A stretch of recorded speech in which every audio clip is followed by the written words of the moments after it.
Hi friends, ಅಮ್ಮನ ಕೈ ರುಚಿಗೆ ಸ್ವಾಗತ. ಇವತ್ತು ಬಾರ್ಲಿ ಅಕ್ಕಿಯ ಒಗ್ಗರಣೆ ಮಾಡೋದು ಹೇಗೆ ಅಂತ ನೋಡೋಣ. ತುಂಬ ಹೆಲ್ತ್ಗೆ ಒಳ್ಳೆಯದು. ನೋಡಿ, ಒಂದು ನೈಟು ನೆನೆಸ್ಬೇಕು ಬಾರ್ಲಿ ಅಕ್ಕಿನ. ಆಮೇಲೆ ಕುಕ್ಕರಲ್ಲಿ ಹಾಕಿ ಒಂದು 5ರಿಂದ 6 ವಿಷಲು ಕೂಗಿಸ್ಕೊಳ್ಬೇಕು. ತುಂಬ ಗಟ್ಟಿ ಇರುತ್ತೆ. ಈಗ ನೋಡಿ, ಒಂದು ಬಾಣಲೆ ಇಟ್ಕೊಂಡು ಅದಕ್ಕೆ ಸ್ವಲ್ಪ ಎಣ್ಣೆ ಹಾಕ್ಕೊಳ್ಬೇಕು, ಜಾಸ್ತಿ ಬೇಡ.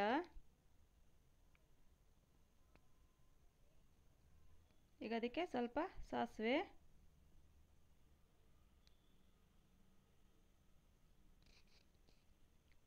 ಸ್ವಲ್ಪ ಕಡಲೆಬೇಳೆ, ಒಂದು ಅರ್ಧ ಚಮಚದಷ್ಟು ಕಡಲೆಬೇಳೆ,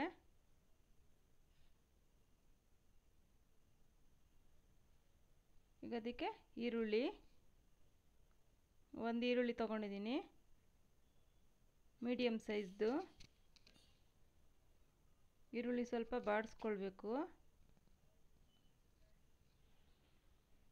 ಈಗ ಅದಕ್ಕೆ ಒಣಮೆಣಸಿನ್ಕಾಯಿ ಒಂದು 3ರಿಂದ 4, ಖಾರಕ್ಕೆ ಹೇಗೆ ಬೇಕೋ ಹಾಗೆ ಹಾಕ್ಕೊಳ್ಬೋದು. ಸ್ವಲ್ಪ ಕರಿಬೇವು. ಈ ಥರ ಚೆನ್ನಾಗಿ ಬಾಡಿಸ್ಕೊಳ್ಬೇಕು.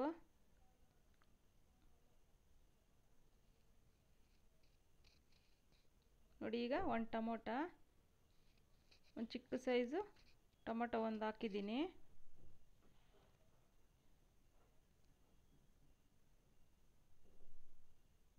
ನೋಡಿ, ಟೊಮೊಟೊ ಎಲ್ಲ ಫ್ರೈ ಆದಮೇಲೆ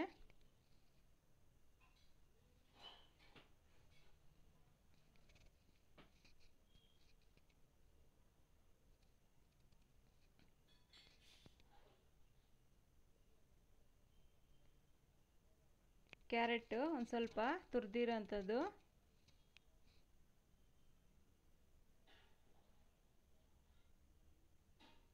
ಕ್ಯಾರೆಟ್ ಹಾಕೋದ್ರಿಂದ ತುಂಬಾ ರುಚಿ ಚೆನ್ನಾಗಿರುತ್ತೆ. ನೋಡಿ, ಈ ಥರ ಚೆನ್ನಾಗಿ ಬಾಡಿಸ್ಕೊಳ್ಬೇಕು. ಈಗ ಸ್ವಲ್ಪ ಉಪ್ಪು ಹಾಕ್ಕೊಳ್ಬೇಕು, ಕೊನೆಯಲ್ಲಿ ಹಾಕ್ಕೊಳ್ಬೇಕು. ಈಗ ಈರುಳ್ಳಿಗೆ ಇದಕ್ಕೆಲ್ಲ ಸ್ವಲ್ಪ ಹಿಡೀಲಿ ಅಂತ ಸ್ವಲ್ಪ ಉಪ್ಪು ಹಾಕ್ಕೊಳ್ಬೇಕು. ಸ್ವಲ್ಪ ಕೊತ್ತಂಬರಿ ಸೊಪ್ಪು. ಈ ಥರ ಬಾಡಿಸಿದ್ರೆ ಕೊತ್ತಂಬರಿ ಸೊಪ್ಪು ಚೆನ್ನಾಗಿ ಬರುತ್ತೆ. ಕೊನೆಯಲ್ಲಿ ಒಂದು ಸ್ವಲ್ಪ ಹಾಕ್ಕೊಳ್ಬೋದು. ನೋಡಿ, ಈಗ ಬೇಯಿಸಿರೋಂಥ ಬಾರ್ಲಿ ಅಕ್ಕಿ ಇದು ತುಂಬ ಗಟ್ಟಿ ಇರುತ್ತೆ. ಒಂದು 5ರಿಂದ 6 ಗಂಟೆಗಳ ಕಾಲ ನೆನೆಸ್ಬಿಟ್ಟು ಬೇಯಿಸ್ಬೇಕು. ಕುಕ್ಕರಲ್ಲಿ ಒಂದು 5ರಿಂದ 6 ವಿಷಲ್ಲು ಕೂಗಿಸ್ಕೊಳ್ಬೇಕು. ದೇಹಕ್ಕೆ ತುಂಬ ತಂಪು. ದೇಹದಲ್ಲಿ ಏನಾದರೂ ಉಷ್ಣಾಂಶ ಏನಾದರೂ ಆಗಿದ್ದರೆ ತುಂಬ ಕಡಿಮೆ ಮಾಡುತ್ತೆ. ನೋಡಿ, ಈಗ ರುಚಿಗೆ ತಕ್ಕಷ್ಟು ಉಪ್ಪು ಹಾಕಬೇಕು.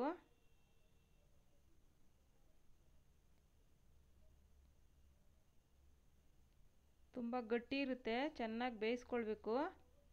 ನೋಡಿ, ಈ ಥರ ಎಲ್ಲ ಮಿಕ್ಸ್ ಮಾಡಿಕೊಂಡು, ಹೆಲ್ತ್ಗೆ ತುಂಬಾ ಒಳ್ಳೆಯದು. ನೋಡಿ, ಕೊನೆಯಲ್ಲಿ ಕಾಯಿ ತುರಿ, ಸ್ವಲ್ಪ ಕೊತ್ತಂಬರಿ ಸೊಪ್ಪು.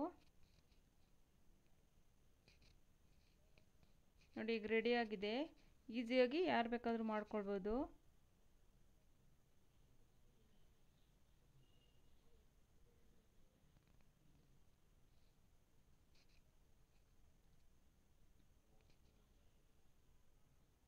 ಈಗ ಒಂದು ತಟ್ಟೆಗೆ ಹಾಕೋಣ.